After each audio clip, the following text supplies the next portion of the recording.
Yeah, I liked what I saw. We kind of accomplished what we wanted to accomplish. Obviously held out some guys that we already know what we're going to get from them. Then wanted to give some controlled reps to some guys that we think will, be guys for us that we can count on from a production standpoint this fall, and get them out, and then sort of let the rest of the roster show what they can do, and prove whether they need to be or not be on the travel roster. So stayed healthy coming out of that, and that was a main key.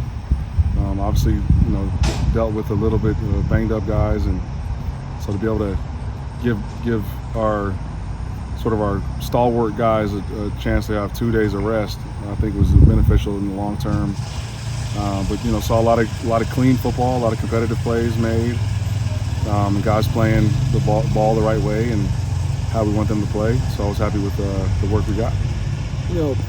This is the 10th time you've been out, Ryan. What maybe has you been most pleased with so far? I think the thing that I've been most pleased with is guys approaching every day the way we want them to approach it. You're not having to coach effort, you're not having to coach communication, you're not having to coach physicality, and guys are learning how to compete at a high level while still taking care of each other. So just the way we've operated through 10 practices is definitely what our staff has had envisioned, and now the guys are starting to hold each other accountable at practice. You're starting to see some leadership,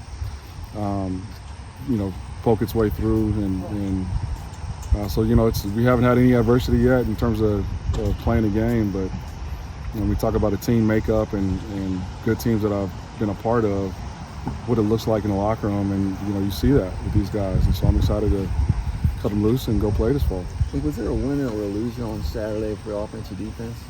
I don't know. I mean, you're playing. It was Purdue on Purdue. You know what I mean? So guys made plays on both sides of the ball. Like I said, the plays that were made were competitive plays. We thought we tackled well. I thought we blocked well. I thought we covered and caught the ball well. So obviously there's some things to clean up, especially with some guys that haven't had a ton of reps. But from the first scrimmage standpoint, I thought that was a good day. I talked to Andrew Sawinski, and he said he just wants to do whatever it takes to get on the field. How invaluable are those guys who, if you need me to field a punt, if you need me to get 5 yards on 3rd and 4, he just seems like whatever you need me to do, I'm that Swiss Army knife, you can plug me in and I can fill a role. Yeah. Just how valuable is it to have a player of that mentality and obviously accepting a role that way? Yeah, I mean, everybody should have that mentality, and I think that's what we're starting to see in the locker room. It's just no egos, nobody caring who gets the credit, just as long as the job gets done. And that's the ultimate goal, is just to win a game, right? And so everybody on the roster, everybody in the staff should be willing to do whatever is needed to do, necessary to put us in a position to be able to get a W. Even though he doesn't have the reps in games, maybe, is he a leader of this room just because of how many years he's been here? Yeah, I think he leads in his own way, in his own right. He's not afraid to hold people accountable, and when he's out there, he does things the way they're supposed to be done, and when his number's called, he's there to answer the bell. So I think he's a great example for not only his room, but just everybody on the team. When Helt and Madden are on the field together on opposite ends there, how do you envision that sort of working together? Are they kind of complementary players in terms of physique or approach? Or? I mean, I don't know if they necessarily complement each other. They just both do their job. It ain't just those two on the field. You know what I mean? We got 9 other guys that are counting on them to do their jobs, and so I think Sheeta's another guy that has really stepped up, and we're starting to see how valuable he is to what we're trying to get done on defense. So it's just good to have on both sides, the length, the girth, and the physicality to be able to set both edges. I'm not sure if you did any field goal kicking Saturday. If you did, how'd that go? We did. It's still early, and we've got a true freshman, and those guys are competing, and so got good work. There's probably a kick or two that they would like to have back, but they made them for the most part. But still got a ways to go. Is there any clarity in the backup quarterback stuff? It's still we still got 3 weeks before we play that first game. I think Ryan Brown has made a lot of strides, and I think Marcos is starting to overcome that freshman learning curve a little bit. So we'll, haven't named a backup yet, and so when we do, you guys will know.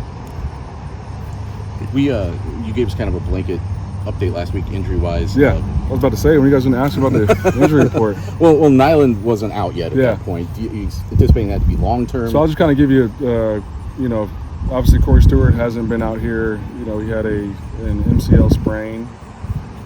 Anticipate him being available week 1. He's killing rehab and responding well to the time spent in the training room. We've got a couple guys that have minor hamstrings that'll be back either later this week or early next week. CJ Smith had a hamstring, and not as bad as we initially thought, and he has responded very well to treatment. So he'll miss that first game. Luckily, we got a bye week after that, and the goal is to get him back from Notre Dame. That's a very real possibility. But bottom line is we're not going to bring him back until he's ready. Nyland got his foot stepped on. He's got a non-surgical injury to his foot, which is a blessing. It could have been a lot worse. He will miss that first game, but again, we got the bye week, and you can't tell him that he's questionable for Notre Dame. He's in his mind, he's playing in that one. So Cam Brown and Joe Anderson, are both coming off of minor operations from the spring, and have been killing it in the rehab, and anticipate those guys being back within a week or two. At first when the schedule came out, I was not happy that we had a bye that second week of the season, and now I'm praising the Lord. So just everything's coming together at the right time, and we'll be at full force when we need to be. What about Jaden Dixon-Deal? He'll be fine. He's got a minor MCL. If we were playing, he'd be out here practicing. It's just, in today's day and age, everybody's kind of the same. Other than your Ohio States, your Penn States, and Oregon, all that, they've got depth, right? So to me, it's how can you get guys as fresh and healthy as possible, maintain that health throughout the season, and it's the fine balance of giving them the right amount of work to be prepared mentally and physically to go win a football game. Is Ron Green out for the year? Yeah, he had a labrum operation. Those take time, so he's just rehabbing. What you mentioned, kind of that attitude that Nyland has. We saw when CJ was banged up, he was still going through, walkthroughs with you guys. Just what have that whole Georgia group sort of brought from a mindset? So what's the most important thing maybe that they've injected?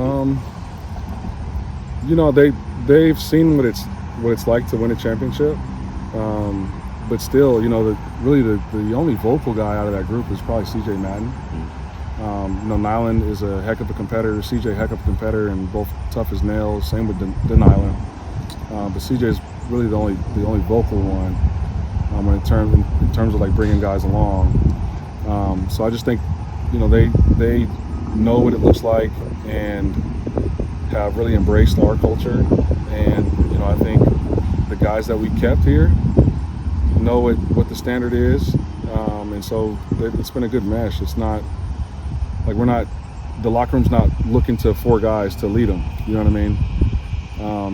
Our leaders are still our leaders. You still got KJ, you still got Hud, you still got Gus, you still got Bo, you still got Musa, you still got DT and Antonio Stevens and so on, Mo and Cole. The guys that have been here are still the core group of guys that sort of run the locker room. And the 4 guys we brought from Georgia have just added to the culture. How'd that all unfold, Ryan? Did one domino fall and they start texting each other? Actually, we weren't in communication with Nyland about the other guys yet before Nyland got on his trip. We had needs. They had needs, and those needs sort of meshed well with each other. I think they were surprised about how this place was set up and the resources we had. Once they got here, they didn't know a lot about Purdue. And so I think the 3 opposite, Nyland, were in communication and were expressing their excitement about the place. And then when Nyland got here and he saw it, we told him about the other 3. And that was after he committed in my office. You know what I mean? So he was like, "Oh shoot, let's go then." So It was funny how it all played out, and a lot of sleepless nights on the phone trying to recruit for a couple weeks. So I'm glad it all worked out. So Nyland was sort of the Pied Piper. Who's that? Nyland Green was the Pied Piper. No, he was the last one. He was the last one. He was the okay. last one. Yeah. Obviously, He was on a visit the last day it was possible to have a visit. obviously, when you're looking for guys, you're trying to vet, you know, like culture and, you know, intangibles as much as anything else. Did it help to have sort of like a cluster of guys to do that with? Like you can check amongst all them, like get their impressions of each other, that sort of thing. No, not really, because they know each other, so you don't know if you're getting the correct answer or not. Yeah. You know what I mean? Yeah. So what we did is we vetted their hosts, and you know, every transfer that we brought in on an official, you know, we vetted their hosts and said, you know, will they be a good fit? And there were some guys who were like, nah, coach, he's just about the money, so we didn't take him. And then, you know, with those guys, obviously, they're like, no, we need them. Like, we need this guy. He would fit. And then obviously, you know, this is the coaching world's a small one. I know guys on that staff, so I was able to make a couple phone calls and get some information, and you know, I think we hit on all four of them. This corner may be the biggest need in terms of upgrade for this defense to do what you think it's capable of. I think so. Yeah, I think so. We haven't talked about Kendrick today. What does he add with Marquise and happens out there? I mean, he brings versatility. He can cover in the slot and on the outside. You know, he's not the tallest guy, but he's not small by any stretch of the imagination. He's 190 plus pounds. Quick as a cat. Brings a lot of physicality.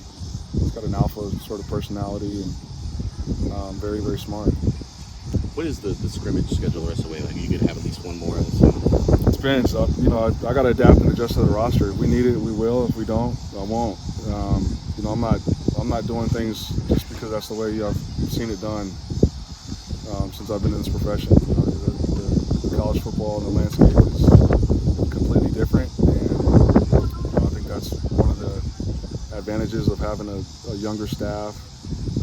We can adapt with the times, and whatever we need, we're going to do. Anthony Brown, the guy that's been out for a bit. Yeah. What was he? He's saying he got a slight hamstring, nothing serious. So he'll be ready to go by the time the first game was on.